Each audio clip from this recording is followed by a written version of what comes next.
Good morning, guys. Today we're taking the ruckus to work again, but it's not just for fun. Since it's kind of hot and I'm wearing my jacket, I know it's kind of hard to see, but let's talk about gear.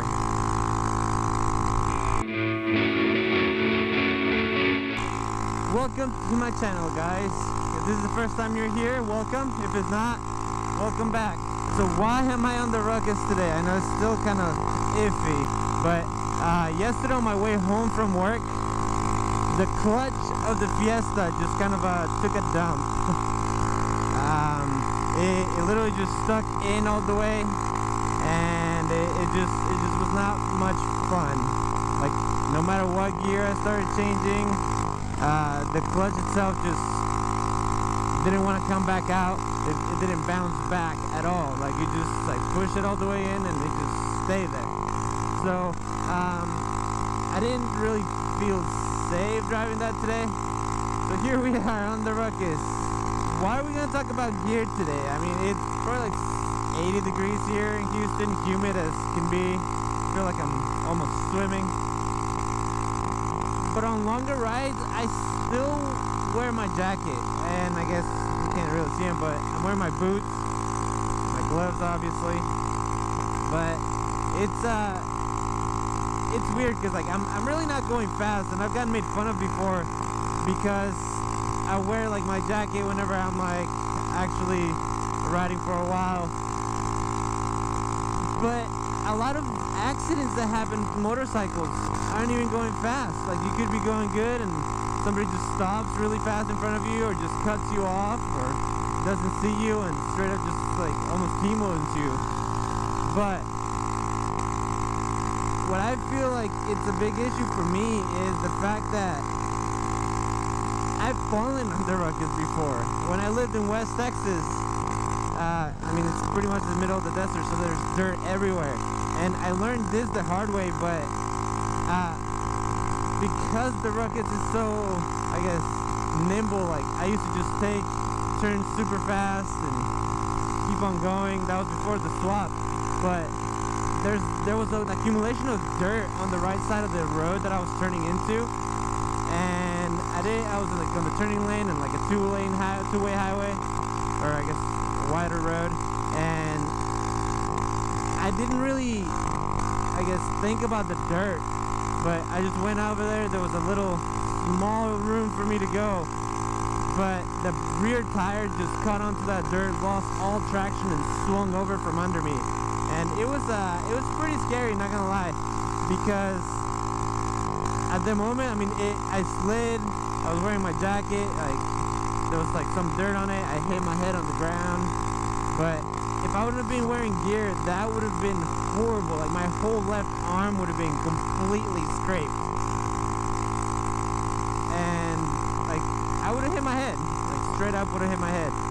But I mean, I got right back up. It was more like the shock than anything else. And yeah, ever since that day, like, unless I'm just around the house, like within like 5-20 miles maybe. I mean, I've had some longer rides with the best, but I try to at least wear sleeves, or at least like 3/4 sleeves or something. I know, like, when it gets really hot, I kind of just throw that out of the picture and just wear a t-shirt under my vest. But it saved me definitely that one time. And if you don't wear gear, I mean, that's definitely your decision. But most of the time I wear the sleeves going all the way, just because I don't want to get hurt. But seems like the sunlight's peeking through a little bit. Maybe by the time I'll see you guys again, it'll be a little better of a shot. A few moments later. So a lot of people in my first video were like, were you using your brights? And yeah, so these are brights, these are not. Today's a little easier to see just because the sun's coming up instead of going down, or I guess gone already. But I guess going back to the topic of gear, I guess you can see a little better now. I had a coworker that rode like a 600, and he would speed up all the time. Man, I don't want to be stuck behind this dude. I'll be fine. We'll get a little drafting. I just don't want to smell him. But yeah, like he would go like fast and everything whenever he was going on the highway and had no issues. But one time he was just cruising around town like in traffic, and all of a sudden a car in front of him just like slammed on his brakes. He was going like 30 miles an hour and he had to slam on his brakes. He went, I guess he looped over, hit his head, broke his collarbone. The bike was totaled because, I mean, the guy behind him almost like, I think like ran over it.